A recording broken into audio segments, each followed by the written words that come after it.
64 জেলা এবং 400-500 যত উপজেলা সব জায়গায় আমার কমিটি আছে। কিন্তু একটা ঘর ভাড়া নিয়ে যে আমরা অফিস করব, অনেকেই করে দোকানের মধ্যে সাইনবোর্ড লাগাই দেয়, আরো বাসায় সাবমিট লাগাই দেয়। ওগুলো আসলে লোক দেখানো। সত্যি কথা বলতে কি, আমরা ভার্চুয়াল শাখা সব আছে, কিন্তু আমাদের কেন্দ্রীয় কমিটির অফিস আছে এবং অন্যান্য জায়গায় কমিটি আছে, কিন্তু আমরা অফিস ভাড়া নিই নাই। কারণ এই অফিস ভাড়া নেওয়ার রাজনৈতিক দল হচ্ছে বুর্জোয়া শাসনতন্ত্রের দিকে হাঁটায়। একজন মানুষ যদি মাসে 5 লাখ টাকা 10 লাখ টাকা খরচ করতে পারে, সে তো অফিস নিতে পারবে। বাংলাদেশের প্রতি বর্গ ইঞ্চিতে অফিস দিয়ে ভরে ফেলতে পারবে city group, Bashundhara group, eastern housing. Bangladesh ব্যাংকের স্টেটমেন্ট চেক করেন, কারা কারা কোটিপতি। কোটিপতিদেরকে কালকেই বলেন 1 মাসের মধ্যে তাদের নিবন্ধন হয়ে যাবে, 1 দিনের মধ্যে শর্ত ফিল আপ হয়ে যাবে। রাজনীতির অর্থ কি তাই? রাজনীতির মানে কি তাই? আপনার কার কার অফিস আছে এই নিশ্চয়তা যদি পাওয়া যায়, তাহলে তো বাংলাদেশের কয়টা জেলা? 64 জেলা কেন, 70 জেলায় অফিস থাকবে। যদি এনশিওর হয় যে this is the condition, office থাকতে হবে, তাহলে তো যে কেউ বলবে যে আমার অফিস আছে।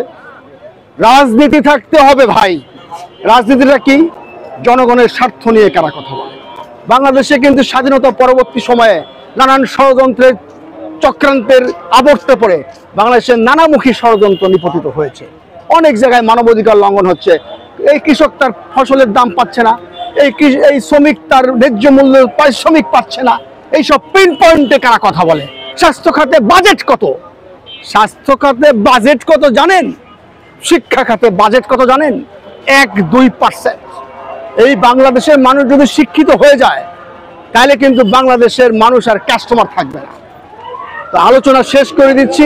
এদিকে আমাদের মিছিল চলছে এবং এই আলোচনা চলতেই থাকবে। আপনাদের সাথে কথা বলবো বাংলাদেশের রাজনীতি কি, কাকে বলে, কয় প্রকার, সেটা বাংলাদেশের মানুষ জানে।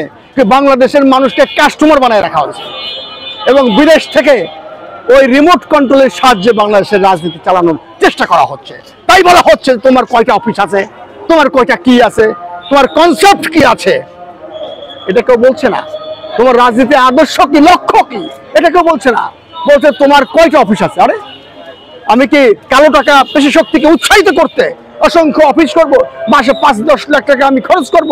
এই টাকা তো আমি অবৈধভাবে তুলতে হবে। ধন্যবাদ আপনাদেরকে।